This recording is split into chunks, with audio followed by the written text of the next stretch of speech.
Excelsior news में आप सभी का स्वागत है। मैं हूं रितेश गुप्ता। जिस तरह से हमारी आज की लाइफस्टाइल चल रही है उसके कारण जो है कई तरह की बीमारियों की हम गिरफ्त में आसानी से आ जाते हैं। बात बीपी की करें, शुगर की करें या फिर किसी अन्य बीमारी की करें तो आज ये कॉमन हो चुकी हैं। इसी पर जो है आज हम विशेष प्रकार से चर्चा करेंगे। इस वक्त मेरे साथ डॉक्टर सुमन कोतवाल जी हैं जो एंडोलॉजिस्ट हैं, एचओडी हैं सुपर स्पेशलिटी हॉस्पिटल में। सर आपका बहुत बहुत स्वागत है।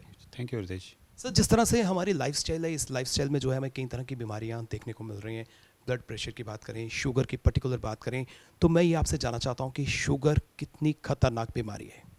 जी, जैसा देखा जाए तो आप ठीक कह रहे हैं कि डायबिटीज़ और शुगर आज बहुत कॉमन है। इसका एक रीज़न है कि अर्बनाइजेशन, जैसे कुछ लोग गांव में रहते थे अब सिटी में शिफ्ट हो गए। और यहाँ पे जैसे गांव में हैं तो आप काम करेंगे, आप वॉक करेंगे। तो सिटी में मोस्टली लोग चलते कम हैं, खाते ज़्यादा हैं, तो वो रीज़न है इन बीमारियों का बढ़ने का। मतलब कि डाइजेस्ट नहीं हो रहा है, इस कारण जो है शुगर जो है हम पर हावी हो रहा है।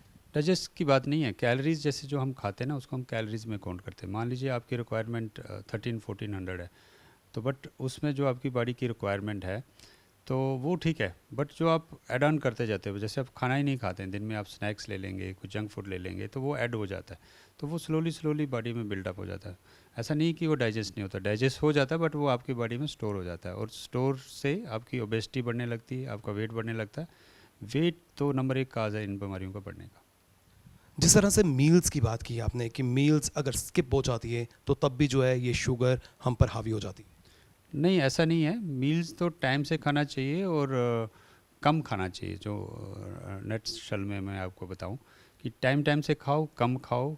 कैलोरी रिच, कैलोरी डेंस, जैसे आप फ्राइड आइटम्स ले लीजिए, जंक फूड ले लीजिए, वो चीज़ें अवॉइड करेंगे, ठीक है।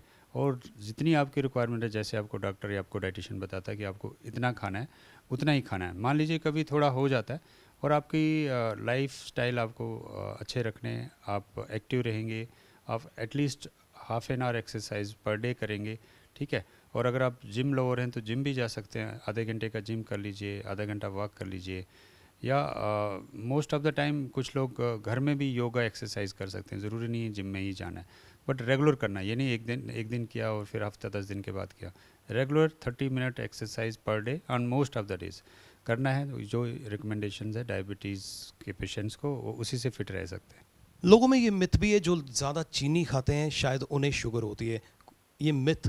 नहीं नहीं, ये मिथ है। चीनी खाने से शुगर नहीं होता है। शुगर के बड़े रीजंस हैं। नंबर 1, जैसे मैंने बोला, वेट गेन होना, आपकी फैमिली हिस्ट्री है, आपको कोई मेडिसिन खाते हैं, या आपका वेट बढ़े जा रहा है और आप जंक फूड ज़्यादा ले रहे हैं। तो शुगर से जैसे शुगर खाने से शुगर नहीं होती है, तो आप तो बचपन से शुगर खाते हैं, तो उस टाइम शुगर क्यों नहीं होती। हाँ, ये है कि एक बार पेशेंट को शुगर हो जाए तो फिर उसके ऊपर शुगर लेना ठीक नहीं है, क्योंकि आपकी बॉडी में पहले ही शुगर थोड़ा ज़्यादा होता है। और आप शुगर ऐड ऑन करेंगे, दिन में 4 से 5 कप चाय पियेंगे, 5 चम्मच चीनी ऐड करना मीन्स आपकी शुगर लेवल और 50-100 और बढ़ जाएगी। सिम्टम्स क्या हैं डॉक्टर साहब, कैसे पता चलता है कि एक जो हेल्दी बॉडी है वो शुगर में जो है उसमें शुगर देखने को मिल रही है। जी, अनफॉर्चुनेटली जो ये डिज़ीज़ है इसमें सिम्टम्स ओनली 20-30% केसेस में देखे जाते हैं। 70% केसेस में पता ही नहीं लगता उनको शुगर है कि नहीं। तो जो कॉमन सिम्टम्स आप पूछ रहे हैं वो 20-30% केसेस में होते हैं।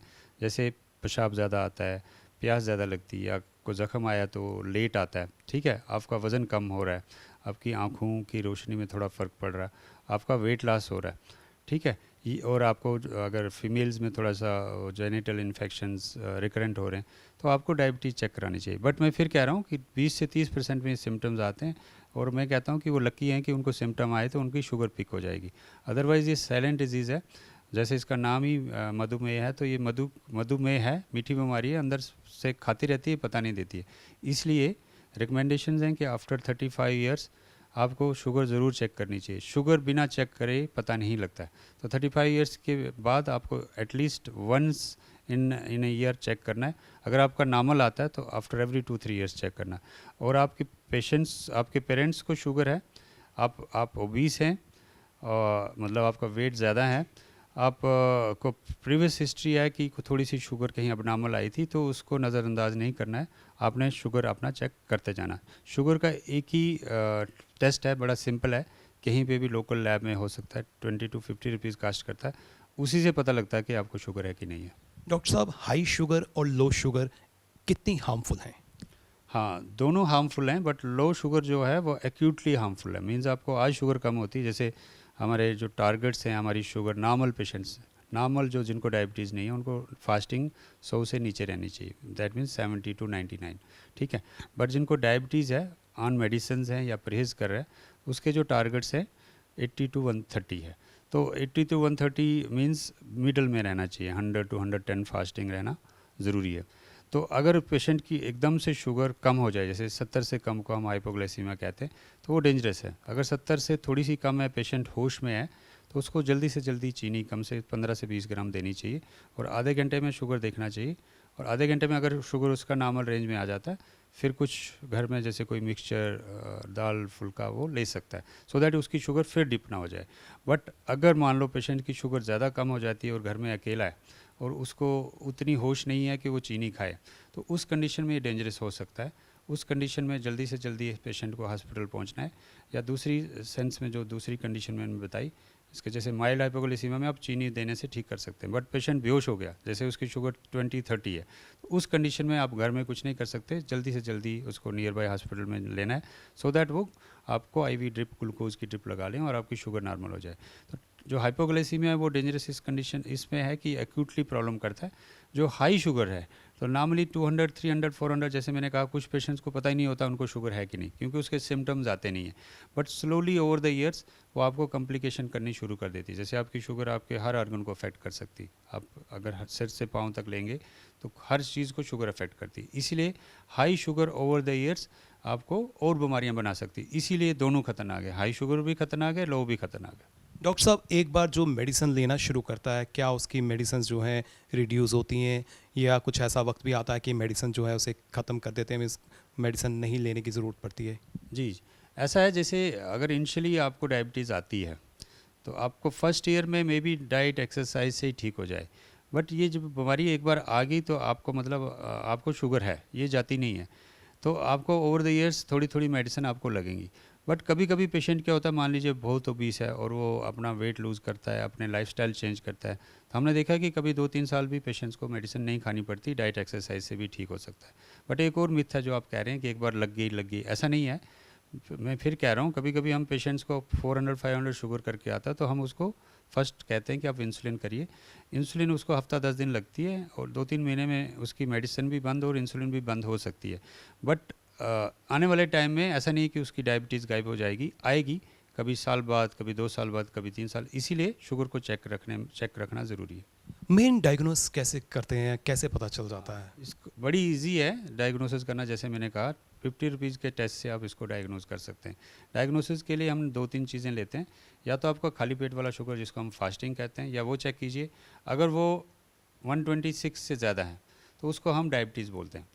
अगर रैंडम है और आपकी शुगर, आपको सिम्टम्स आ रहे हैं, जैसे मैंने कहा प्यास ज़्यादा लगनी, पेशाब ज़्यादा आना, वेट कम होना, फीमेल्स में प्रॉब्लम होना, मेल्स में भी कुछ सेक्सुअल इश्यूज आते हैं, अगर वो शुरू हो गए हैं तो वो कुछ सिम्टम्स हैं। अगर वो सिम्टम आ रहे हैं, अगर आप बिजी हैं, आप फास्टिंग नहीं कर सकते, तो आप रैंडम कीजिए। अगर वो 200 से ज़्यादा आ रहा है तो दैट मीन्स आपको शुगर है।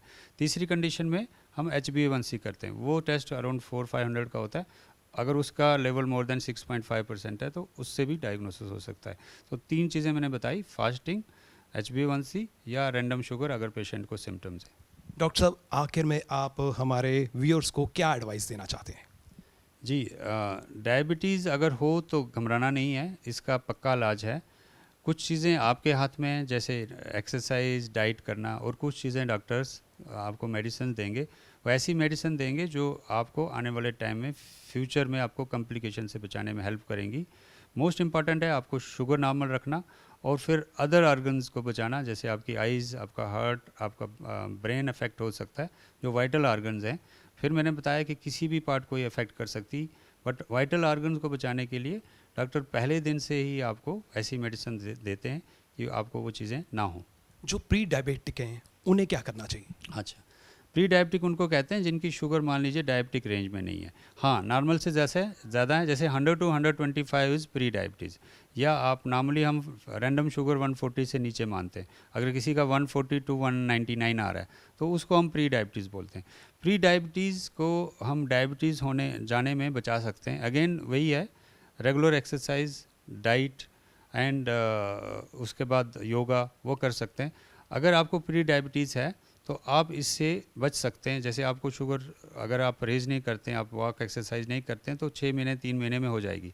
बट अगर देखा गया है कि इवन डाइट एक्सरसाइज से ही आप 3 4 5 साल शुगर से बच सकते हैं।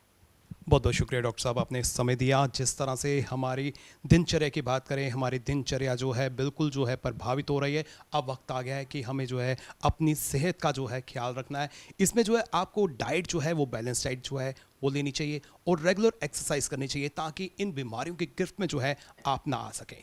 फिलहाल नितिन कनोत्रा और मुझे यानी कि रितेश गुप्ता को दीजिए इजाज़त और आप देखते रहें एक्सेलशियर न्यूज़।